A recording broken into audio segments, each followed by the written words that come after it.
Now, one of the earliest lockdowns was in New York City. New York City experienced, and New York State, in fact, experienced widespread COVID transmission citywide since early March and recorded over 200,000 cases and over 21,000 COVID confirmed or probable deaths during the following 3 months. Now, a study by scientists at Columbia University, Mailman School of Public Health, and the New York City Department of Health and Mental Hygiene appears that reducing contact rates, mainly via school closures and voluntary or mandated stay-at-home measures, contributed to around a 70% reduction in the transmission of COVID in New York City during the spring pandemic wave from March to June reopening. Just take a look at that graph on your screens. You can see how they brought that curve down, and then it's remained limited since then, since they managed to bring the curve down through those strict measures. Well, to talk more about New York's success and what the situation is like now, we're joined by Dr. Ishita Dwivedi, a cardiologist, NYU Medical Center. Thank you so much for speaking to NDTV. You could tell us about the situation now in New York, considering it was one of the worst hit cities in the world.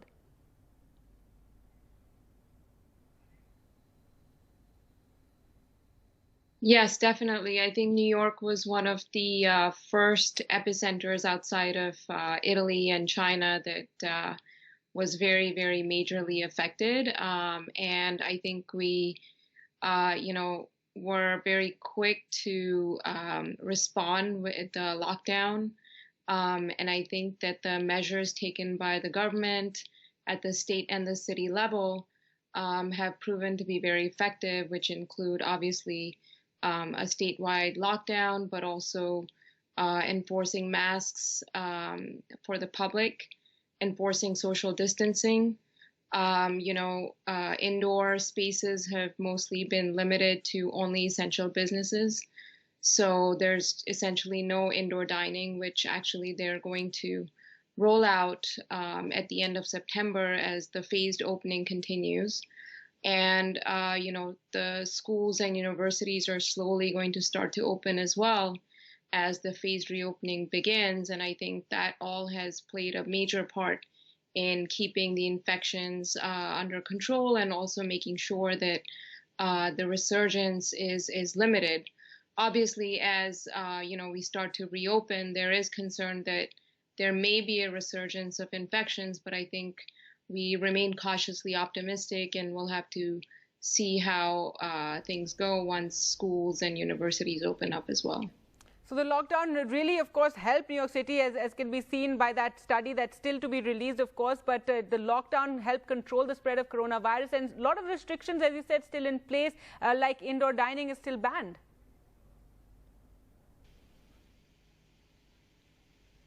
Yeah, we've definitely managed to flatten the curve. I think, the numbers obviously right now, we have about 450,000 cases in the state, which obviously, the number of new cases and the number of cases being admitted to the hospitals has definitely declined. The number of new infections obviously has definitely declined as well. But like I said before, as the fall is approaching and as we start to, reopen schools and universities and restaurants, I think we'll have to be mindful of how those numbers play out once life sort of starts to return to normal. And tell us about testing. There was a huge controversy at the start of the pandemic about testing being limited. What is the situation like now in New York? Yeah, definitely. I think testing has been made very widely available. There's been a lot of sites where you can go and get drive-through testing. It's essentially available to people at no or limited or zero cost, essentially. So I think that availability to healthcare and also testing has made it very much possible to count the number of cases that we have, but also to ensure that people that are infected are able to identify it early and then quarantine themselves to prevent themselves from spreading the infection further. Masks are this huge political issue right now in the United States. So how has it been in New York? How have New Yorkers, have they embraced the mask wearing? Yes, definitely. I think people have been very compliant, so to speak. I think that people understand the gravity of the situation since the city and the state were hit very hard in the beginning.